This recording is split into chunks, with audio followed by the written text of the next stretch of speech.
aveva appena superato la revisione obbligatoria motorizzazione il 19 maggio e aveva un tagliando pronosticato per programmato per la prossima settimana. Quindi, ripeto, la cosa molto strana è che era a motore spento là in sosta. Ci sono volute 3 squadre dei vigili del fuoco e un'ora di lavoro per domare le fiamme dell'incendio scoppiato nella parte posteriore di un autobus della CTV.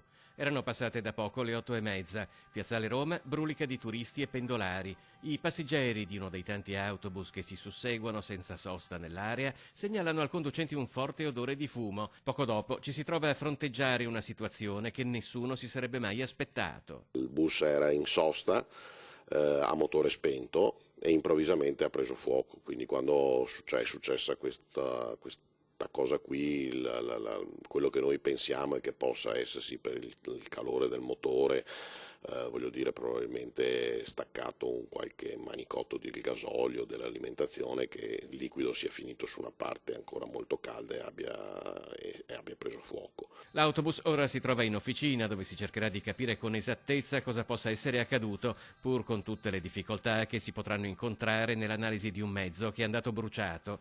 L'autobus è del 2002, assieme ad altri 24, tra i più vecchi in servizio e per i quali è prevista la sostituzione entro fine anno. L'evento di stamattina ha provocato un grosso clamore a Venezia, sono tantissimi veneziani mestrini che si servono della CTV. Si sente dire qualcosa ai suoi utenti? Ma no, ma io credo che queste cose succedono, possono succedere, insomma, lei deve pensare che noi solo dell'automobilistico ogni giorno abbiamo in circolazione più di 350 mezzi che fanno 5.400 corse al giorno. Voglio dire che ci possa essere un guasto, soprattutto sui mezzi molto, molto più vecchi della media, insomma, questo può succedere, la cosa importante è che non si sia fatto male a nessuno e che non ci siano stati di questi problemi.